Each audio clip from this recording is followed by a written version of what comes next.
in the Gulf. Fought in the name of religion, it sent hundreds of thousands to their deaths in human wave assaults. Total war that shocked the world with its use of chemical weapons. A conflict that threatened Western oil interests, dragging in the superpowers to protect them and prevent either side claiming victory.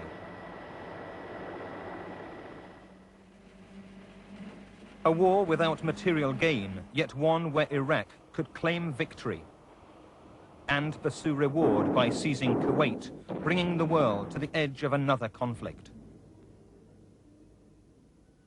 For 50 years, Iraq's central worries had been the vulnerability of its oil fields and its need to cross other countries' land to pipe its oil because of its own narrow access to the Gulf.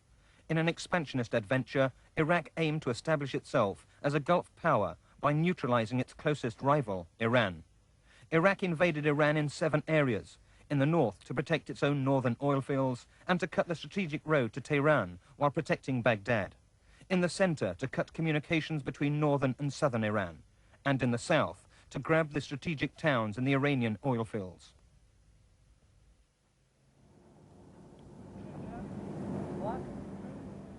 The Khuzestan landscape favored invaders using tanks and armored vehicles, making it easy to drive deeply into Iran. With a 5-to-1 superiority and facing only one depleted Iranian armored division, Iraqi forces moved quickly despite lacking air cover.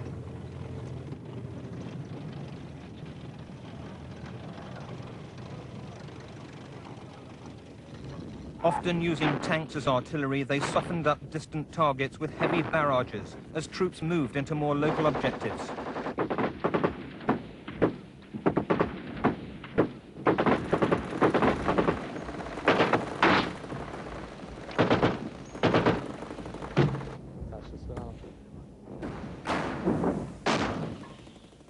The Iraqis' Soviet-made anti-tank gunships found few targets, scouting planes rapidly being pocketed by dugouts and entrenched artillery.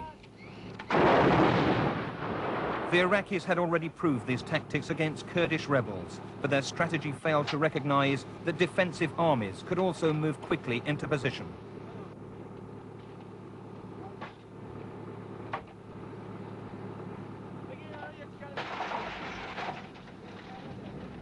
Away from the Kurdish mountains, large armies could become clear targets for Iranian heavy artillery. Yet within 3 days, the Iraqis were laying siege to the strategic cities of Dezful, Akvaz and Khorramshahr.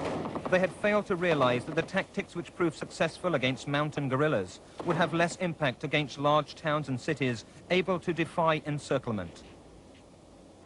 But oil was already a major objective. And though determined to take over Iran's production capacity, Iraq was prepared first to smash it.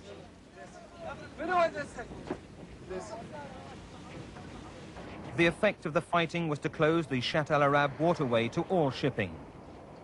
It would be 8 years before any of these ships would be free to move again, making Iraq dependent on others, notably Kuwait, for transporting its oil.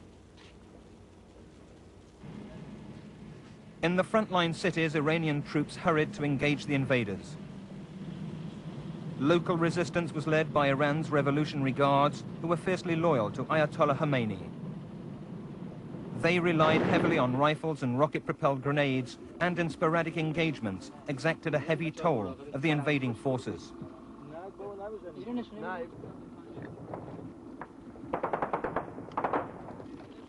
From their example stemmed the Iranian mood of self-sacrifice in a holy war. The Iraqis crossed the Karan River near Khorramshahr and advanced on the oil town of Abadan, a top Iraqi target.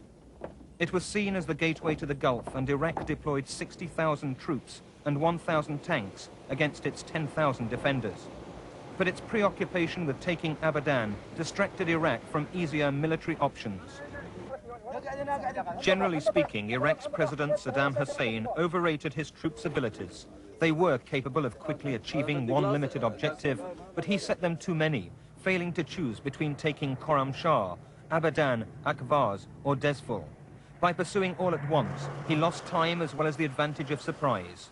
Only Khorramshahr fell, Meanwhile, his losses mounted and the devastation of border areas continued as the big guns homed in on the towns like Akvaz that were defying encirclement.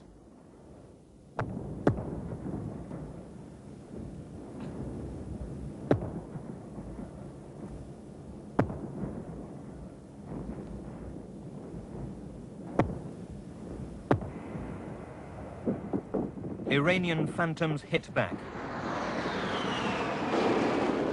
explode. The Iranians carried out up to 150 sorties a day, mostly with planes kept airworthy by cannibalizing others. The Iraqis compounded their error with military planning so poor that they failed to provide adequate air defenses for their own vital oil facilities. Oil facilities on both sides burned as the Iraqi invasion ground to a halt and hostilities entered a phase of sporadic war.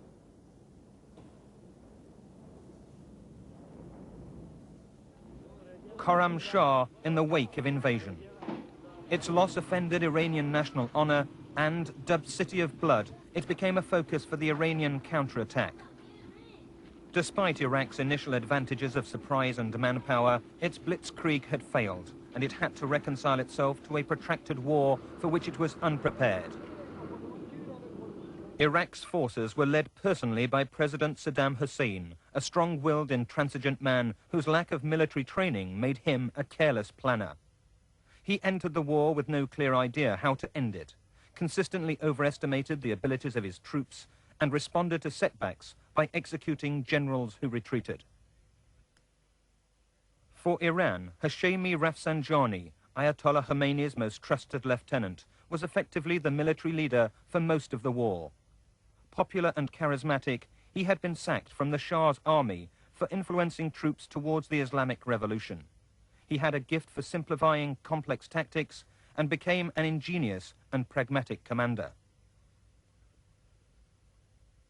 Inviting comparison with the First World War, Iraq made only minor territorial gains and, losing the initiative, built an artificial lake to protect Basra, its second city. Iran's obsession with capturing Basra would see them mounting repeated offensives through the marshes to the north, centered on the oil-rich Majnoon Islands.